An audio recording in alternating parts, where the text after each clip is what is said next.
Welcome to Hawaii News Now's extended stream. I'm Emily Cristobal, and today we are launching a new segment called The Debrief, where we will be bringing in lawmakers and other leaders from across our state to talk about top issues in our community and also break down what's going on in our local government. In today's episode, we are featuring State Senator Chris Lee and State Representative Nadine Nakamura, where we talked about this past legislative season and also what lawmakers are working on right now. And without further ado, here is the first episode of The Debrief, where we will be discussing all of that and so much more.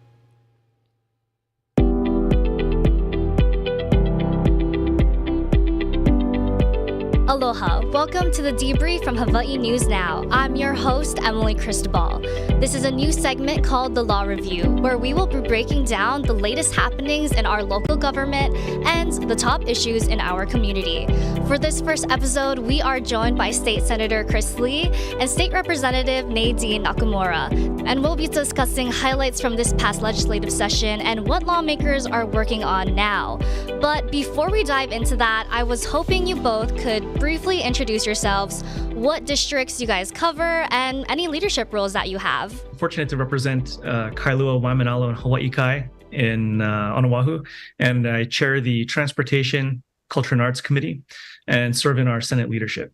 And how about you, Representative? I represent District 15, which is 1/3 of the island of Kauai. I represent the area around Wailua River, covering Kapa'a, Manahola, Moloa, Kilauea, Princeville, and Hanalei, all the way to Haena. Thank you so much for sharing all of that. And, I wanted to dive into this past legislative session. It did end in May, but I was hoping you both could provide some highlights of some of the measures that went through. Sure. We had a very full session, and we were fortunate to get many of our majority package bills past the finish line. Over $600 million for affordable housing. Really excited that we put funding into the rental housing revolving fund and the dwelling unit revolving fund.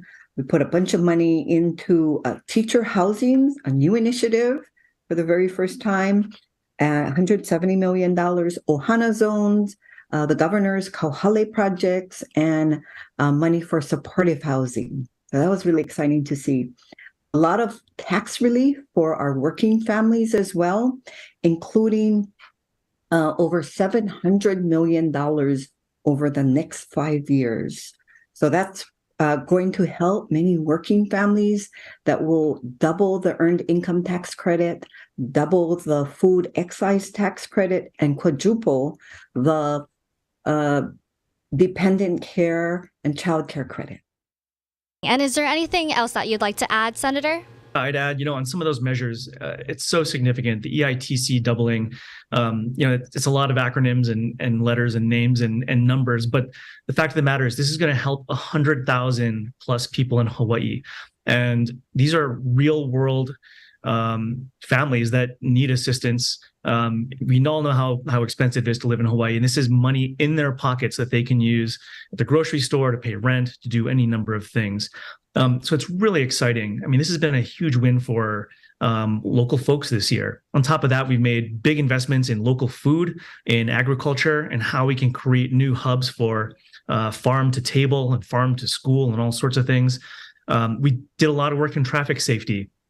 We had a number of those fatalities this year, and we have a number of bills moving that will completely change the way that we think about that will prioritize making fixes to our streets and crosswalks and bike lanes and everything so that we don't have these kinds of incidents going forward. And there's a lot on the environmental front that I think communities around the state will be proud of, moving to zero emissions transportation and stopping illegal dumping in places, making sure that our nearshore marine resources are protected for future generations.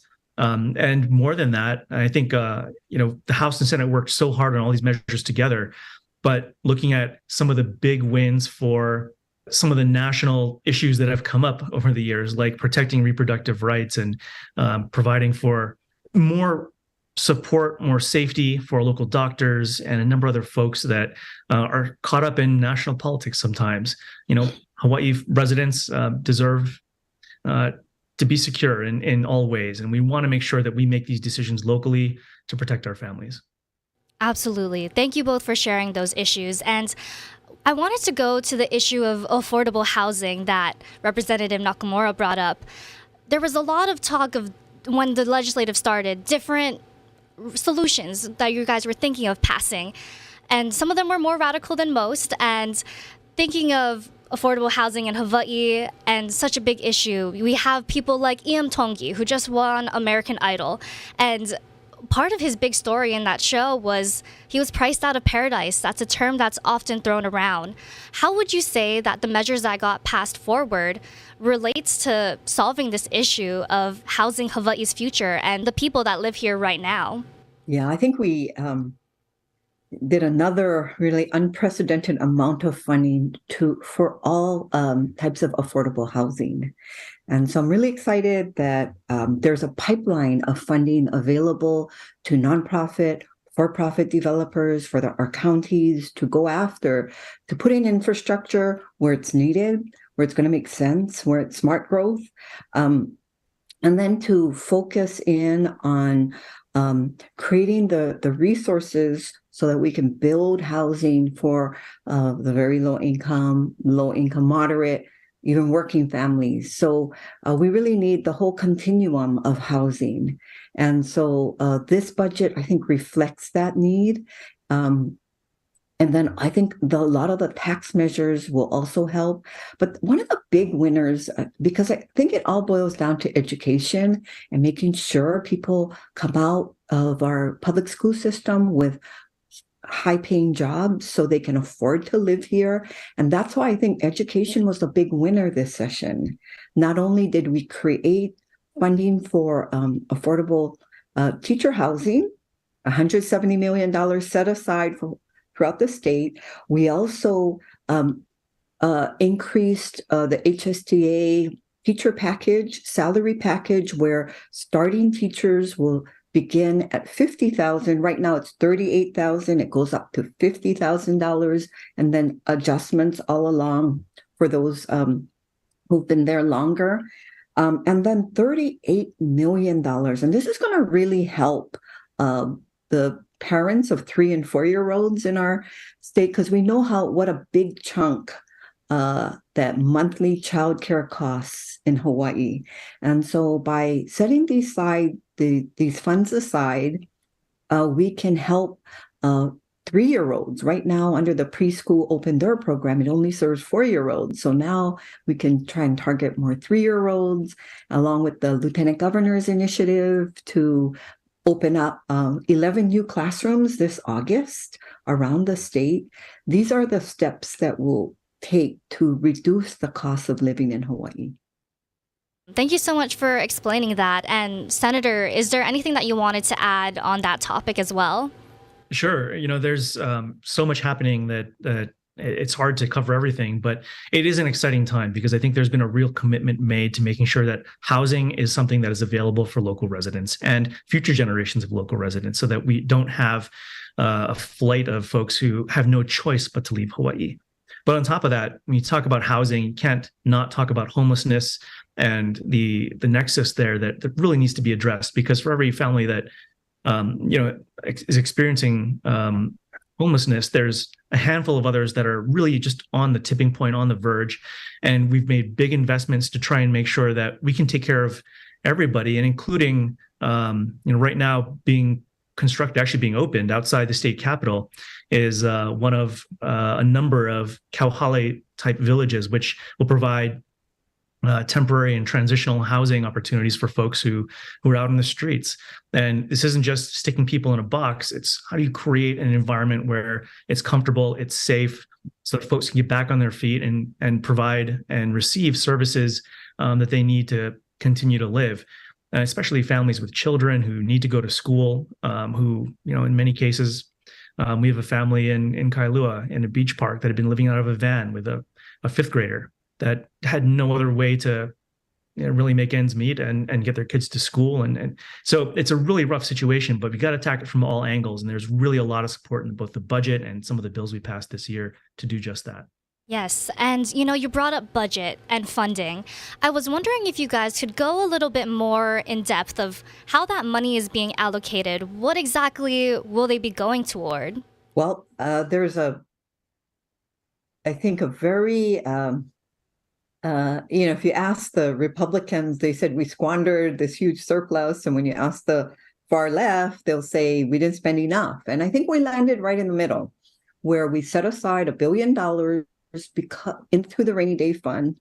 And we put in a lot of funding in there, like I said, for tax relief, $700 million over the next 5 years, $600 million plus for various affordable housing programs and projects, and then putting in over over $570 million over the next 4 years just for this teacher pay increase. So there are some pretty we definitely dealt with the social safety net because we know that a lot of the federal programs that were funded during the pandemic are winding down. So we know that we need to continue to fund programs like that. But we also put some money into programs to help to diversify the economy. $6 million into the accelerator program, manufacturing grants, research innovation type grants, all of the things that will help to spur new businesses and higher paying jobs in Hawaii. And Senator, do you have anything to add on that? No, the budget's really determines where the priorities of the state are. And this is true not just in Hawaii, but in every state around the country.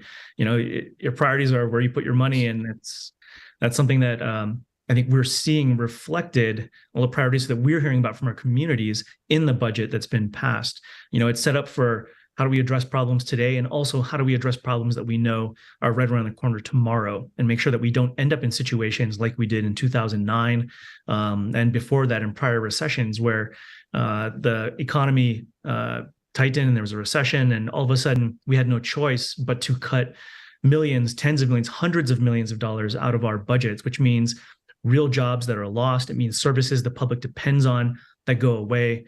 And often, a lot of these things are really impactful for somebody out there, and everybody loses. So we're trying to get ahead of the game this year to make sure that we're prepared. And at the same time, we're making real investments in local families, local jobs, our economy, our environment, and everything that we hold dear.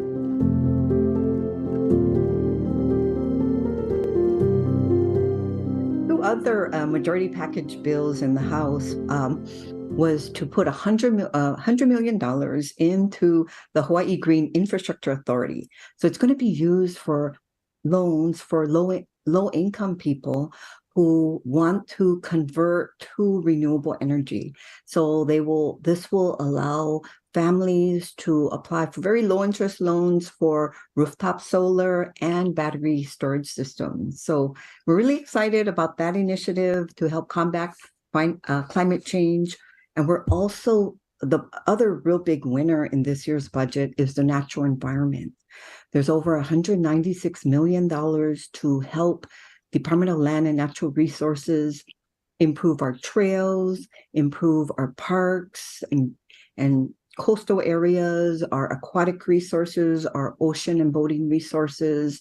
These are divisions that have been underfunded in the past, and we did use a portion of our surplus to address some of the backlog of needs and equipment and positions as well, to help improve our natural environment, because really our environment is our economy, and the more we can do to improve our economy, our environment, both residents and our visitors will benefit.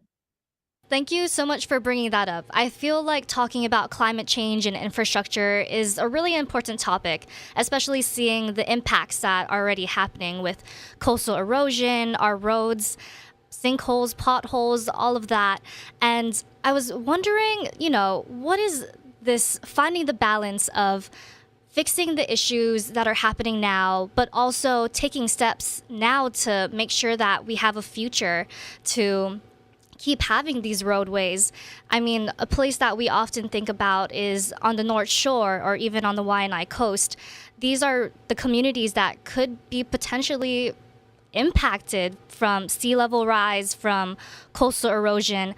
How do you find the balance of pushing measures regarding those issues and finding a way to, fix the problem now, but also help it so that it's not as bad as in the future?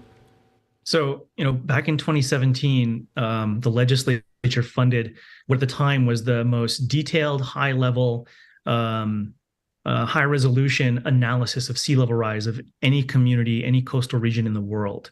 And that was here in Hawaii, looking at our own shoreline and what impacts we expect to have and what adaptation and changes we're going to have to make in our coastal areas. And what that found was we have billions, tens of billions of dollars of infrastructure that is probably going to have to change or move or be rebuilt along our coasts, roads, in some cases, other public facilities, schools, entire neighborhoods, right, where you're just going to have to change because ultimately we're going to see continual inundation at high tide. And we can't fix that all today. And we also can't afford, just as the state alone, to fix it all ourselves.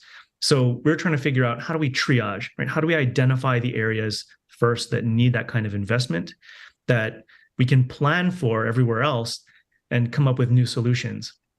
And this year we had a number of bills that start to look at how we address that. And every community is going to be different, and there's no one size fits all solution for everywhere throughout the state. But we know already there are projects in the pipeline to shift highways, to rebuild them at higher elevation or move them inland.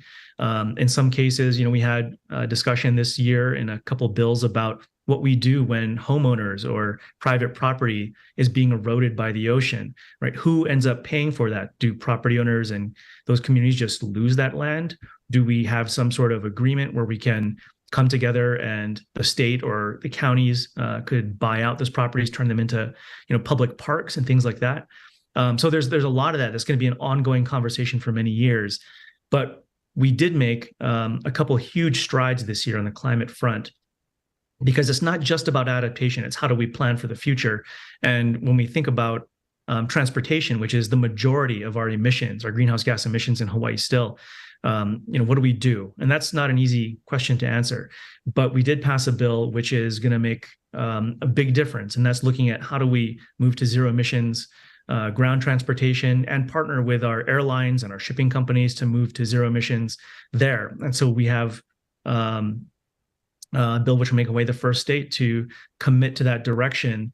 And then also what's really exciting about that is for all the companies we're working with around the country and outside the US, looking at innovative technology, they want to make those investments here in Hawaii because we are united as a community, as a state, and having, I think, the resolve to really want to have these questions answered and address that future. So there's a lot of folks looking to invest in Hawaii, looking at electric aircraft, for example, which could reduce inter-island airfare by as much as 40% over fossil fuel-based jet fuel, or move to even intermediate steps like sustainable aviation fuel, which could be part of biofuels that are grown right here in the state. There's a lot of opportunity, and it's really exciting because we are at the forefront of what could be significant changes in transportation that would lower the cost of transportation, make it cleaner, cheaper, better for everyone to get around. And ultimately, that helps address our cost of living. So it's a win-win. Yes, and Representative, is there anything that you wanted to add to that? Yeah, we just add, that is such an extensive description of the direction we should be moving into. Sorry, I talk a lot. No. And then at the local level on Kauai, we're having discussions about how do we create mobility hubs so that visitors don't have to rent a car for the 7 days that they're here, but rather they could go to these hubs where they have all forms of transportation, that they could get onto a convenient EV shuttle to get to places that they need to get to, because so many of our highways in Hawaii are in coastal areas where there's limited land area. We're not going to be able to add capacity. We shouldn't. We want to get visitors where they need to get to, and our local residents, but do it in a way that is less impactful to our environment and have fewer cars on our roads. So I think that that's something that we are working, developing plans with the Royal Coconut Coast Association and the County of Kauai and other communities to see how we can implement this and move this idea forward. We're looking at at least $19 billion in coastal infrastructure that's going to have to move because of climate. And, if we don't do anything and we don't plan ahead, it's going to be way more expensive to deal with that later on, which means taxpayers are going to be paying a lot more for it than if we start and plan ahead beginning today. And that's really what this is all about. How do we plan for the future to reduce the impact on everybody, to reduce the cost, and to preserve our way of life for future generations? Just to add on, one of the things that we're doing with the Mahilona Master Plan on Kauai is we are moving the library, which is on the coast in Kapaa, going to move it uphill as part of adaptive management. And I think we need to be looking at strategies like this for not only public, facilities, but our homes and areas where we know we cannot. We can't stop Mother Nature. Climate change is going to happen. Sea level rise is going to happen. So let's make sure we adapt and be very thoughtful about how we make that happen. And this next question kind of weaves together climate change and also housing. I mean, recently we see a lot of new developments being built in Kaka'ako, for example, on Oahu, and that's very close to the shoreline and to the beaches. Thinking in the future, is there any plans of thinking of where other housing developments could come up and how sustainable it is of creating these housing projects, and some of them are affordable housing, kind of close to the water? Like, what does the step process go into that of finding out for affordable housing where they should be located, but also taking into account, sea level rise, coastal erosion, and all these other impacts? Yeah, I think the example that you bring up in Kaka'ako is it is concerning. Well, some people believe there should be a residential development close to the coast. Others feel that you might not be the best idea to be building in a tsunami zone. And so, fortunately, many of the counties have developed plans on where they want affordable housing to be. Maui has developed an affordable housing plan.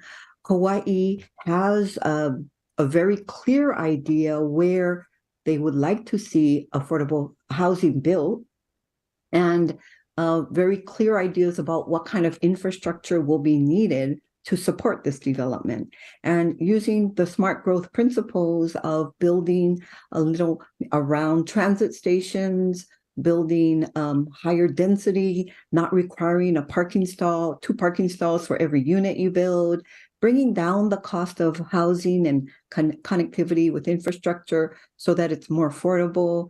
But the increasing densities is a critical point to make it walkable, bikeable, livable. That's the whole goal. And so I'm really happy to see a lot of the counties moving in this direction. And I think for Honolulu, looking at the transit stations, and I know there's a lot more density planned around those stations, and that's what we should be looking at, targeting our infrastructure in those areas. I couldn't agree more. I think, we've had a long history of building very low density subdivisions that sprawl out across our old ag lands, for example. And, we only have so much land in Hawaii. We cannot keep doing that and expect to be able to continue building housing for everybody for the future. And on top of that, that's the most expensive kind of housing you can build, where you have to put in all the infrastructure, create a whole new community, build out single family homes that are typically, well beyond the reach of folks growing up in Hawaii, like including me. And so being able to build a higher density stuff in the right places where you do have connectivity, like Nadine was talking about, so that you don't have to spend a bunch of money on a house and then have a car for every member of the family, which can drive up costs by as much as $8,000 to $13,000 per car, per family, per year. That is another big way to lower the cost of living and build out communities that are more livable and more friendly. So you don't have the kinds of highways that are running cars at 50 miles an hour right down streets in front of people's homes. So there's a lot of opportunity. I think we can do it right. Yes, thank you so much for answering that question. And finally, although the legislative session is done, there is now an interim that you guys are in right now. What are some of the things that you hope to accomplish and work toward during this time? On the House side, we have two special committees that we formed, one to deal with the Red Hill water contamination remediation process. So that committee continues to work and gather information and monitor what's going on. And then the other committee is to look at the $600 million that the legislature approved in 2022 and to monitor the use of those funds so that it will address the needs of Native Hawaiians who have been waiting for housing. And then I think the third area that we're looking at is recreational marijuana.